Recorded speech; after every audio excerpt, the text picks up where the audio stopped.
ದೇವರ ನಾಮಕ್ಕೆ ಮಹಿಮೆ ಉಂಟಾಗಲಿ. ಈ ವೇಳೆಯಲ್ಲಿ ಒಂದು ವಾಕ್ಯನ ಓದಿಕೊಳ್ಳೋಣ. ಮತ್ತಾಯ ಬರೆದ ಸುವಾರ್ತೆ 5ನೇ ಅಧ್ಯಾಯ, ಅದರಲ್ಲಿ 5ನೇ ವಚನ. ಶಾಂತರು ಧನ್ಯರು, ಅವರು ಭೂಮಿಗೆ ಬಾಧ್ಯರಾಗುವರು. ಪ್ರಿಯರೇ, ದೇವ್ರ ವಾಕ್ಯ ಹೇಳುತ್ತೆ, ಶಾಂತರು ಧನ್ಯರು, ಅವರು ಭೂಮಿಗೆ ಬಾಧ್ಯರಾಗುವರು. ಈ ಕೊನೆಯ ದಿನಗಳಲ್ಲಿ ನಾವು ನೋಡುವಾಗೆ ಎಲ್ಲಿ ನೋಡಿದ್ರೂ ಶಾಂತಿನೇ ಇಲ್ಲ. ಅನೇಕ ಕುಟುಂಬಗಳಲ್ಲಿ ಗಂಡ ಹೆಂಡತಿ ಮಧ್ಯ, ರಿಲೇಷನ್ಗಳ ಮಧ್ಯದಲ್ಲಿ, ಅಣ್ಣ ತಮ್ಮ ಅಕ್ಕ ತಂಗಿಗಳ ಮಧ್ಯದಲ್ಲಿ, ಸ್ನೇಹಿತರುಗಳ ಮಧ್ಯದಲ್ಲಿ ತುಂಬ ಕಡೆ ನಾವು ನೋಡ್ತಾ ಇದ್ದೀವಿ, ಶಾಂತಿ ಅನ್ನೋದೇ ಇಲ್ಲವೇ ಇಲ್ಲ. ಎಲ್ಲಿ ನೋಡಿದ್ರೂ ಕೋಪ, ದ್ವೇಷ, ಹಗೆತನ, ಇದರ ಮೂಲಕವಾಗಿ ಹೊಡೆದಾಟ, ಕೊಲೆಗಳು, ರಕ್ತಪಾತಗಳೇ ಹೆಚ್ಚಾಗಿ ಎಲ್ಲ ಕಡೆ ನಡೀತಾ ಇದೆ. ದೇವ್ರ ವಾಕ್ಯ ಹೇಳುತ್ತೆ, ಶಾಂತರಾಗಿ ನಾವು ಇರುವುದಾದರೆ ಅವರೇ ಈ ಭೂಮಿಗೆ ಏನಾಗ್ತಾರಂತೆ, ಬಾಧ್ಯರಾಗ್ತಾರೆ. ಹೌದು, ಎಂಥ ಸಂದರ್ಭಗಳು ಬಂದರೂ ನಾವು ಶಾಂತವಾಗಿರಬೇಕು. ತಲೆ ಹೋಗುವಂಥ ವಿಷಯಗಳು ಬಂದರೂ ಶಾಂತವಾಗಿರಬೇಕು. ಯಾರೇ ನಮ್ಮ ಮೇಲೆ ವಿರೋಧವಾಗಿ ಹೋರಾಟಗಳು, ಅವಮಾನಗಳು, ಜಗಳ, ಏನೇ ಹೋರಾಟಗಳು ನಮ್ಮ ಮೇಲೆ ಬಂದರೂ ಅದರ ಮಧ್ಯದಲ್ಲಿ ಸಹ ನಾವು ಶಾಂತವಾಗಿ ಇದ್ದರೆ ತುಂಬಾ ಒಳ್ಳೆಯದು. ಗಂಡ ಹೆಂಡತಿ ಮಧ್ಯದಲ್ಲಿ ಜಗಳ ಆಗುತ್ತೆ, ಅಲ್ಲಿ ಸಹ ಏನು ಮಾಡಬೇಕಂದ್ರೆ ಯಾರಾದರೂ ಒಬ್ಬರಿಗೊಬ್ಬರು ಶಾಂತವಾಗಿ ಇರಬೇಕು. ಅಣ್ಣ ತಮ್ಮ ಅಕ್ಕ ತಂಗಿಗಳ ಮಧ್ಯದಲ್ಲಿ ಬರುತ್ತೆ.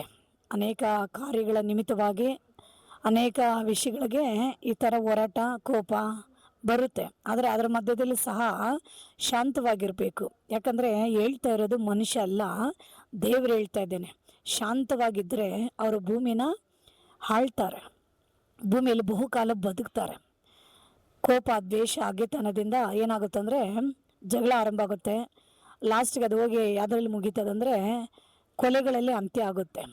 ಕಲ್ಲು ಮೂಲಕವಾಗಿ ಹೊಡೆದಾಕ್ತಾರೆ, ಕತ್ತಿಗಳ ಮೂಲಕವಾಗಿ ಹೊಡೆದಾಕ್ತಾರೆ, ಇಲ್ಲ ಏನಾದರೂ ಒಂದು ಅಲ್ವಾ ಆಯುಧಗಳ ಮೂಲಕವಾಗಿ ಈ ರೀತಿಯಾಗಿ ಒಬ್ರಿಗೊಬ್ಬರು ಹೊಡೆದಾಡ್ಕೊಳ್ತಾರೆ. ಯಾಕೆ ಹೇಳ್ರಿ? ಕೋಪ. ಯಾಕೆ ಹೇಳ್ರಿ? ದ್ವೇಷ.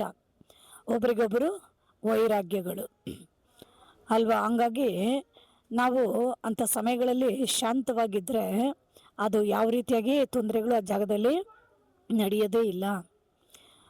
ಅಶಾಂತವಾಗಿರುವವರೆಗೂ ಆ ಜಾಗದಲ್ಲಿ ಏನಾಗಲ್ಲ, ಜಗಳಗಳಾಗಲ್ಲ, ವಾಗ್ವಾದಗಳಾಗಲ್ಲ, ಯಾವ ರೀತಿಯಾಗಿ ತೊಂದರೆಗಳು, ಅನಾಹುತಗಳು ನಡೆಯೋದೇ ಇಲ್ಲ. ಅವಾಗೇನಾಗ್ತಾರೆ ಅಂದರೆ ಅವ್ರುಗಳು ಎಲ್ಲ ಕಡೆ ಆಗಿ ಜೀವಿಸೋದಾದರೆ ಭೂಮಿಯಲ್ಲಿ ಬಹುಕಾಲ ಅವ್ರುಗಳು ಚೆನ್ನಾಗಿ ಬದುಕ್ತಾರೆ. ಹೌದು ದೇವ ಮಕ್ಕಳೇ, ದೇವ್ರ ವಾಕ್ಯ ಹೇಳುತ್ತೆ, ಶಾಂತವಾಗಿರ್ರಿ. ಎಂಥ ಕಾರ್ಯಗಳು ನಿಮ್ಮ ಜೀವಿತದಲ್ಲಿ, ಘಟನೆಗಳು ನಿಮ್ಗೆ ವಿರೋಧವಾಗಿ ಅನ್ಯ ಜನಾಂಗಗಳು ಇಲ್ವಾ, ದುಷ್ಟರುಗಳು, ಅನೇಕರು ಕೆಡುಕುಗಳನ್ನ ಉಂಟು ಮಾಡೋರು ಇಲ್ವಾ, ಈ ರೀತಿಯಾಗಿ ತುಂಬ ವ್ಯಕ್ತಿಗಳಿರ್ತಾರೆ. ಆವೇಶದಿಂದ, ಕೋಪದಿಂದ, ಉಗ್ರದಿಂದ ಎಷ್ಟೋ ಕಾರ್ಯಗಳನ್ನು ಮಾಡೋರು ಇರ್ತಾರೆ. ಅವರುಗಳ ಮಧ್ಯದಲ್ಲಿ ನೀವು ಶಾಂತವಾಗಿರ್ರಿ. ಯೇಸು ಸ್ವಾಮಿನೇ ನೋಡ್ರಿ, ಅವರು ಎಷ್ಟು ಶಾಂತವಾಗಿದ್ದರು. ಪರಿಚಯಗಳ ಮಧ್ಯದಲ್ಲಿ, ಯಾಜಕರುಗಳ ಮಧ್ಯದಲ್ಲಿ, ಸದ್ದುಕಾರ್ಯರುಗಳ ಮಧ್ಯದಲ್ಲಿ ಅವರೆಲ್ಲ ಯೇಸು ಸ್ವಾಮಿನ ಕೊಲೆ ಮಾಡಬೇಕೆಂದು ಯೇಸುವಿಗೆ ವಿರೋಧವಾಗಿ ಎಷ್ಟೋ ವಂಚಗಳನ್ನ ಅವ್ರು ಹಾಕಿಕೊಂಡೇ ಇದ್ರು. ಆದರೆ ಯೇಸು ಏನೇನು ಮಾತನಾಡದೆ ಅಂಥ ಸ್ಥಳಗಳಲ್ಲಿ ಮೌನವಾಗಿರ್ತಾ ಇದ್ದ. ಕೆಲವು ಸ್ಥಳದಲ್ಲಿ ಅಂಥ ಸ್ಥಳಗಳಲ್ಲಿ ಇರದೆ ಆತನು ಹೊರಟು ಹೋಗ್ತಾ ಇದ್ದ. ಕೆಲವು ಸ್ಥಳದಲ್ಲಿ ಏನೇನು ಮಾತನಾಡದೆ ಆತನು ಶಾಂತವಾಗಿ ಇದ್ದ ಅಲ್ವಾ. ಹಾಗೆ ದೇವರು ಆತನ ಬಾಯಿ ಬಿಟ್ಟರೆ ಎಷ್ಟೋ ಕಾರ್ಯಗಳು ನಡೆಯುತ್ತೆ. ಆದರೂ ಆತನ ನೋಡ್ರಿ ಎಷ್ಟು ಜ್ಞಾನವಾಗಿ ನಡ್ಕೊಳ್ತಾನೆ.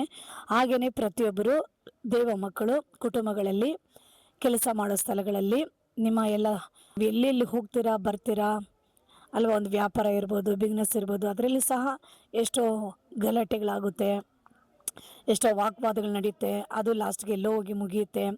ಕೆಲವು ವಿಷಯಗಳಲ್ಲಿ, ಜಮೀನು ವಿಷಯಗಳಲ್ಲಿ, ಹಣದ ವಿಷಯದಲ್ಲಿ, ಒಡವೆ ವಿಷಯಗಳಲ್ಲಿ, ಅದರಲ್ಲಿ ತುಂಬಾ ಹೋರಾಟ ಅಲ್ವಾ, ಜಗಳಗಳು ಆರಂಭ ಆಗಿ ಅದು ಹೋಗಿ ಲಾಸ್ಟ್ಗೆ ಅಂತ್ಯದಲ್ಲಿ ಕೊಲೆಗಳಲ್ಲಿ ಮುಗಿಯುತ್ತದೆ. ಗಂಡ ಹೆಂಡತಿ ಮಧ್ಯದಲ್ಲಿ, ಕುಟುಂಬಗಳಲ್ಲಿ ನೋಡುವಾಗೆ ಅದು ಸಣ್ಣ ಮಟ್ಟದಲ್ಲಿ ಆರಂಭ ಆಗುತ್ತೆ, ಲಾಸ್ಟ್ಗೆ ಹೋಗಿ ಅದು ಅಂತ್ಯ ಭಯಂಕರವಾಗಿರುತ್ತೆ. ಈ ರೀತಿಯಾಗಿ ನಾವು ಶಾಂತವಾಗಿ ಇರಬೇಕು. ಪ್ರತಿಯೊಂದು ಮಾತನಾಡುವಾಗೆ ದೇವ್ರ ವಾಕ್ಯ ಹೇಳುತ್ತೆ, ಮಾತನ್ನು ಬಿಗಿ ಹಿಡಿದು ಮಾತನಾಡ್ರಿ ಎಂದು ಬರೆಯಲ್ಪಟ್ಟಿದೆ. ಹಾಗಾಗಿ ಪ್ರತಿಯೊಬ್ಬರು ಏನು ಮಾಡಬೇಕಂದ್ರೆ ಎಲ್ಲ ಕಡೆಗಳಲ್ಲಿ ಜ್ಞಾನವಾಗಿ ಮಾತನಾಡ್ರಿ, ಸಮಾಧಾನವಾಗಿ ಮಾತನಾಡ್ರಿ, ಶಾಂತವಾಗಿರ್ರಿ, ಎಲ್ಲ ಕಡೆಗಳಲ್ಲಿ ದೀರ್ಘ ಶಾಂತಿಯಾಗಿರ್ರಿ. ಕಾರಣ ಏನು ಗೊತ್ತಾ, ಆ ರೀತಿಯಾಗಿ ಇರುವಾಗೆ ನೀವು ಆಶೀರ್ವದಿಸಲ್ಪಡ್ತೀರಾ. ಅಲ್ಲಿ ದೇವ್ರ ಸಮಾಧಾನ ಇರುತ್ತೆ. ದೇವ್ರ ಅಂಥ ವ್ಯಕ್ತಿಗಳನ್ನು ಆಶೀರ್ವದಿಸ್ತಾನೆ. ಕರ್ತನ ಅವರೊಟ್ಟಿಗಿದ್ದ ಅವರ ಕಾರ್ಯಗಳೆಲ್ಲ ಸಫಲಗೊಳಿಸಿ ಅವರುಗಳನ್ನ ಉನ್ನತ ಸ್ಥಾನಗಳಿಗೆ ಇನ್ನೂ ಹೆಚ್ಚಾಗಿ ತರಲು ಶಕ್ತನಾಗಿರ್ತಾನೆ. ಹೌದಲ್ವಾ? ಈ ವಾಕ್ಯನ ಕೇಳಿಕೊಂಡಿರೋಂಥ ಪ್ರತಿಯೊಬ್ಬರು ಶಾಂತವಾಗಿರ್ರಿ, ಕುಟುಂಬಗಳಲ್ಲಿ ಶಾಂತವಾಗಿರ್ರಿ, ಕೆಲಸ ಮಾಡೋ ಸ್ಥಳದಲ್ಲಿ ಶಾಂತವಾಗಿರಿ. ಅವ್ರು ಮಾತಾಡ್ಬೋದಾ, ಅವ್ರು ಈ ಥರ ಹೇಳ್ಬೋದು, ಆ ಥರ ಹೇಳ್ಬೋದು ಅಂದ್ಬಿಟ್ಟು ನೀವು ಹೇಳ್ಬೋದು. ಹೌದು, ಯಾಕಂದರೆ ಅವ್ರು ಹೇಳ್ಕೊಂಡು ಹೋಗಲಿ, ಅವ್ರು ಆ ರೀತಿ ಮಾತಾಡ್ಕೊಂಡು ಹೋಗಲಿ, ಏನೇ ಮಾಡಲಿ, ನೀವು ಅವ್ರನ್ನ ಮನಸಾರ ಕ್ಷಮಿಸ್ರಿ. ದೇವ್ರ ಸಮ್ಮುಖದಲ್ಲಿ ಅವರ ಬದಲಾವಣೆಗಾಗಿ ಪ್ರಾರ್ಥನೆ ಮಾಡಿರಿ. ಸಮಯದಲ್ಲಿ ಶಾಂತವಾಗಿರಿ. ದೇವರು ನಿಮಗಾಗಿ ಯುದ್ಧ ಮಾಡ್ತಾನೆ. ದೇವರು ನಿಮಗಾಗಿ ಹೋರಾಡಿ ಯುದ್ಧ ಮಾಡಿ ನಿಮಗೆ ಜಯ ಕೊಡುವ ಶಕ್ತಿಯುಳ್ಳ ದೇವರಾಗಿರ್ತಾನೆ. ಉಳಿದ ಎಲ್ಲ ಕಾರ್ಯಗಳನ್ನು ದೇವರೇ ನೋಡ್ಕೊಳ್ತಾನೆ. ಈ ವಾಕ್ಯ ಕೇಳಿಕೊಂಡಿರೋಂಥ ಪ್ರತಿಯೊಬ್ಬರು ಶಾಂತವಾಗಿರಿ, ಸಮಾಧಾನವಾಗಿರಿ. ದೇವ್ರ ವಾಕ್ಯನ ಚೆನ್ನಾಗಿ ಓದ್ರಿ, ಪ್ರಾರ್ಥನೆ ಮಾಡಿರಿ, ದೇವ್ರಿಗೆ ಭಯಪಡ್ರಿ, ಭಕ್ತಿವಂತರಾಗಿ ಜೀವಿಸ್ರಿ. ಅದರ ಮೂಲಕವಾಗಿ ನಿಮ್ಗೆ ದೊಡ್ಡ ಲಾಭ, ಆಶೀರ್ವಾದ, ರಕ್ಷಣೆ ಇರುತ್ತೆ. ಉಳಿದಿದ್ದೆಲ್ಲ ದೇವ್ರು ನೋಡ್ಕೊಳ್ತಾನೆ.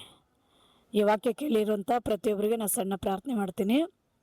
ದೇವಾ, ಈ ವಾಕ್ಯ ಕೇಳಿಕೊಂಡಿರೋಂಥ ಎಲ್ಲ ಮಕ್ಕಳನ್ನು ನೀನು ಮುಟ್ಟಿ ಆಶೀರ್ವದಿಸು. ಎಲ್ಲರಿಗೂ ಸಮಾಧಾನ ಕೊಡು, ಶಾಂತವಾಗಿರೋಕ್ಕೆ ಸಹಾಯ ಮಾಡು. ಕೋಪ, ದ್ವೇಷ, ಹಗೆತನಗಳು, ಸಿಟ್ಟು, ವಾಗ್ವಾದಗಳು, ಹೊಡೆದಾಟ, ಬಡ್ದಾಟ ಯಾರ ಮಧ್ಯದಲ್ಲಿ ನಡಿಬಾರ್ದು ಏಸಪ್ಪ. ಅವುಗಳೆಲ್ಲ ತೆಗೆದು ಹೊರಗಡೆ ಹಾಕಿ ಎಲ್ಲರನ್ನ ಸಮಾಧಾನ ಪಡಿಸು. ಶಾಂತವಾಗಿರಲು ಎಲ್ಲರಿಗೂ ಸಹಾಯ ಮಾಡು, ಆಶೀರ್ವದಿಸು.